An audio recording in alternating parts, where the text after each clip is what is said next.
আমরা যখন কোনো মৃত ব্যক্তির কবরের পাশে দাঁড়াই, জিয়ারত করতে যাই, সালাম পেশ করি, তখন তারা সেটা টের পান। তাদের ধ্বংসাবশেষ মাটির সাথে মিশে গেলেও আল্লাহ রাব্বুল আলামিন বারজাখী জীবন, এটাকে বারজাখী জীবন বলে, মৃত্যু থেকে নিয়ে কিয়ামতের আগ পর্যন্ত যে জীবনটা আছে, এখানে মানুষের শরীর মাটির সাথে মিশে যাক, পানিতে গলে যাক, যেখানে যে অবস্থা থাকুক, সেখানে এক প্রকারের রূহ আল্লাহ তাআলা শুধুমাত্র বিশেষ কিছু জিনিস যেগুলো আল্লাহ তাআলা অনুভব করাতে চান, সেগুলো অনুভব করার ক্ষমতা আল্লাহ তাদেরকে দেন। এর ভিতরে একটা হলো এটা যে কোনো ব্যক্তি তার কবর জিয়ারত করতে গেলে, কে আসলো জিয়ারত করতে, সেটা তিনি টের পান।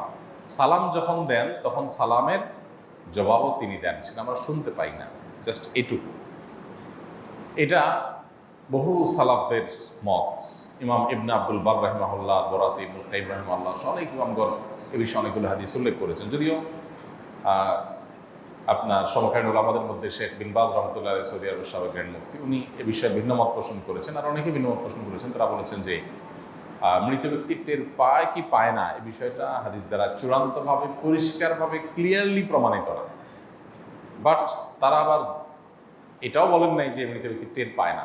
তো উভয় মতকে সামনে রেখে আমরা বেশিরভাগ সালাফ বা পূর্বসূরি ওলামাদের এই ক্ষেত্রে যে মতামত পাই, সেটা হলো যে তাদের মতামত হলো হাদিসের আলোকে যে মৃত ব্যক্তি তার পরিচিত অপরিচিত যে কোনো ব্যক্তি কবর জিয়ারত করলে তাকে যখন সালাম পেশ করে, তখন রব্বুল আলামিন তাকে এই সালামটা জবাব দেওয়ার জন্য যে রুহের প্রয়োজন, যতটুকু অনুভূতির প্রয়োজন, সেই মাটি ধ্বংসাবশেষ যেখানে যে অবস্থা আছে অতটুকু আল্লাহ তাআলা ফেরত দেন এবং তিনি রিপ্লাই করেন, সেটা আমরা শুনতে পাই না, জাস্ট এইটুকু।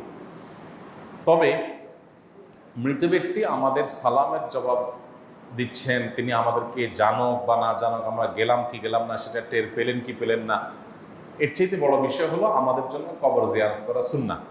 আমরা দূর থেকে তাদের জন্য দোয়া করলে সেটাও তাদের উপকারে আসবে।